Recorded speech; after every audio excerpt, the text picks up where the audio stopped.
Hey everybody, I'm doing a little vlog here, just a quick one. So I want to confess one of my psychological issues. Well, maybe my only psychological issue. I am well, that's probably optimistic. I'm an obsessive compulsive. And my obsessive compulsiveness is good for me in certain ways because I'm a perfectionist. I try as hard as I can to make things as best as they can be. Now, of course, looking at some of my vlogs, you wouldn't think that, but trust me, I'm trying. But it's also very good in coding. It's very good in business, where you always, the process of coding, the process of building an app is a process of continuous refinement, of course, right? You're always refining your code, you're always refining the functionality of the app. So it's kind of cool that to be an obsessive compulsive in that situation. Same thing with building a small business. When you're building a small business, you're always fixing problems. You're always trying to continuously improve what the business does, the product, the processes of the business, whether it be back office work, managing how you handle processing orders, or you manage inventory, or the way you manage client acquisition, marketing, and so forth. Anyway, going off on a tangent. So but the problem with obsessive compulsive behavior is that it can get you into a situation where, like me, I get caught up with the equipment that I'm using. So right now, as I'm recording this on a reasonably priced mirrorless camera. Well, it's not reasonable. It's actually quite expensive. It's a Lumix, and it cost me it's about $900 US, 800 900 US, something like that. And it shoots very good video, as you can see here. This is like it's evening now.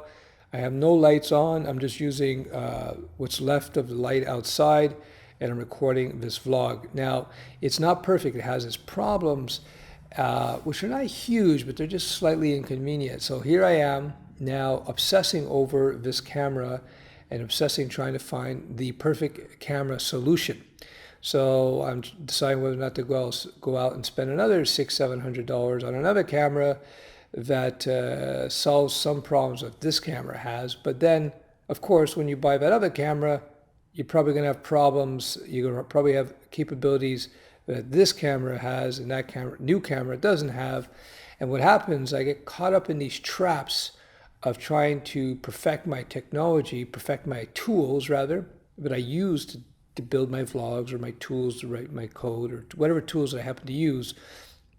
And I spend more time working on my tools than trying to work on the actual end product. That's one of my problems. I get caught up in this sometimes. It's like I have to fight it like a drug addict has to fight not taking that hit, or an alcoholic not taking that drink. I know it sounds crazy, but let me give you an example. Microphones. I was a nut with microphones. I have literally spent maybe $4,000 or $5,000 on microphones, believe it or not. And at the end of the day, the microphone I use is either this one, which is $99, or I use another one, which is about a $150 mic. Sometimes I break out my $1,500 microphones, which I have a couple. But what a waste of time and money that has been. I even bought a mic preamp. This is like 4 or 5 years ago, which cost me about $700 800, which was a total waste of money. I've used it to create some courses with, but at the end of the day, you don't need it. You see, as an obsessive compulsive, especially me, I'm a bit of an audiophile as well. I get caught up in sound quality. And in the process of doing that, sometimes I don't produce very good sound. It's just silliness. At the end of the day, you got to be careful to keep your eye on the prize and not get caught up in peripheral activities like trying to come up with the best camera if you're a vlogger, or trying to come up with the best mic if you want to record podcast or music or whatever. Just get decent equipment, good equipment, and start doing the work. Concentrate on producing a good end product. Because at the end of the day, people are not going to see these little details that you probably see. It's kind of like a pimple on your face. You might see that pimple on your face as this big, huge thing, but for most people, they barely notice it.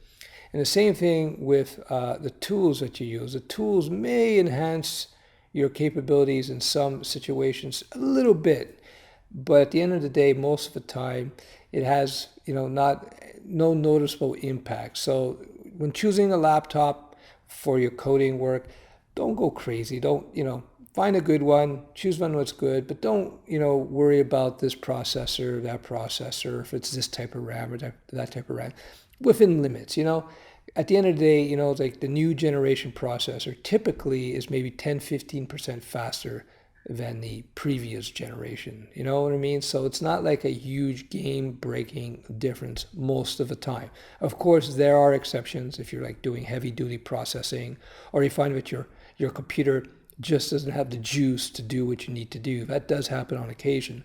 But my advice to you, try not to get obsessed with the tools of the trade and be more obsessed with the end product that you're looking to produce. I hope that helps. Ciao.